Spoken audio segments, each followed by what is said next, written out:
La Lliga Espanyola de Futbol i el racisme. El diumenge passat, un altre partit jugat pel meu equip, el València Club de Futbol, em va deixar mal sabor de boca i no va ser pel joc ni pel resultat, sinó per l'insult racista a Mukhtar Diakhaby per part del jugador del Cádiz, Juan Cala, pel seguit de fets que es desencadenaren i per les seues implicacions. A aquestes altures no fa falta tornar a fer una narració del que va passar, perquè és sobradament conegut i comentat. Crec que els jugadors del València van estar molt bé en eixir del camp davant de l'insult i de la manca de reacció arbitral que fins i tot havia tret targeta groga a la víctima de l'agressió verbal racista. En aquest moment jo em vaig sentir molt orgullós d'ells i malgrat tot el que va passar després, no podem oblidar que va ser la primera vegada que un equip de la Lliga Espanyola abandonava un partit com a reacció a un insult racista. És de veres que haguera preferit que no tornaren a eixir. Aquest gest de fermesa i dignitat els haguera posat a ells a l'avantguarda de la lluita contra el racisme en el futbol i a la Lliga de Futbol Professional en una posició molt difícil fins i tot en l'àmbit internacional, on hi ha molts països i moltes lligues molt menys tebis amb aquests temes. En aquest sentit, el València Club de Futbol va perdre una oportunitat històrica, però crec que no cal llevar mèrit al que feren per lamentar el que no s'atreviren a fer.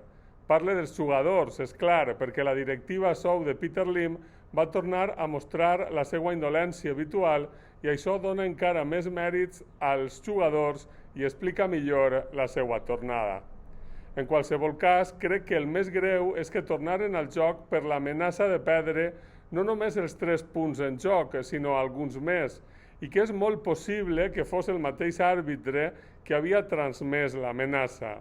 És de veres que els punts no són importants davant la lluita contra el racisme, però també ho és que si al València li hagueren restat punts, hauria tornat a acostar-se a posicions de descens. Haguera sigut interessant veure si la Lliga acomplia l'amenaça, encara que entenc que és ben capaç, i per això cal entendre la posició dels jugadors i del mateix Diakhaby, especialment tenint la directiva i la propietat que tenim. El que ve a palesar aquesta pressió perquè jugaren és que per a la Lliga Espanyola és molt més greu que li criden nazi a un nazi que el fet que un jugador reba insults racistes. Recordem que el famós partit Rayo Vallecano-Albacete es va suspendre pels adjectius llançats a Sosúlia i l'Albacete no va patir cap sanció. Crec que això és un fet suficientment eloqüent que demostra en un altre nivell que la sensibilitat contra el racisme i el feixisme en general deixa molt a desitjar a Espanya i no és comparable a altres països europeus. Un altre tret distintiu de la nostra particular monàrquica i postfranquista versió de la democràcia.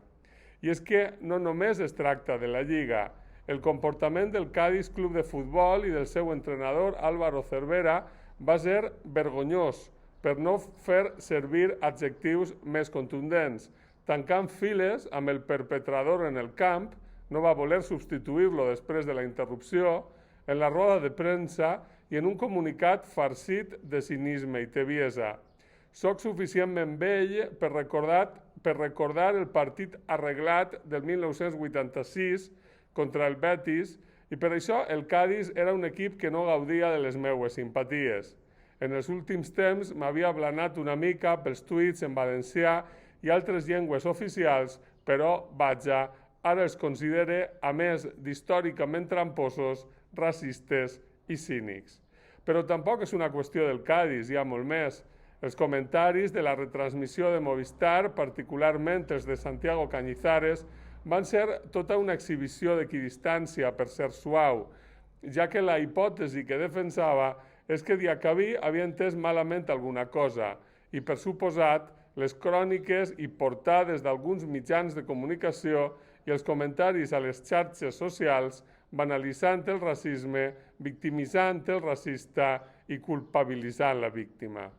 El que tot això ve a evidenciar una vegada més és que a Espanya no només hi ha un grau important de racisme a tots els nivells, sinó, el que és encara més greu i preocupant, una gran tolerància social, una enorme manca de sensibilitat i una resistència embogida a reconèixer el problema com a problema i a enfrontar-se a ell.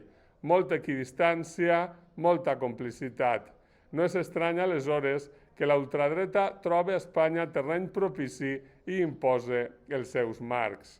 Cal tindre clar, aleshores, que els equidistants i els tebis són còmplices i que només l'antiracisme sense matisos i el recolzament a les víctimes és la resposta.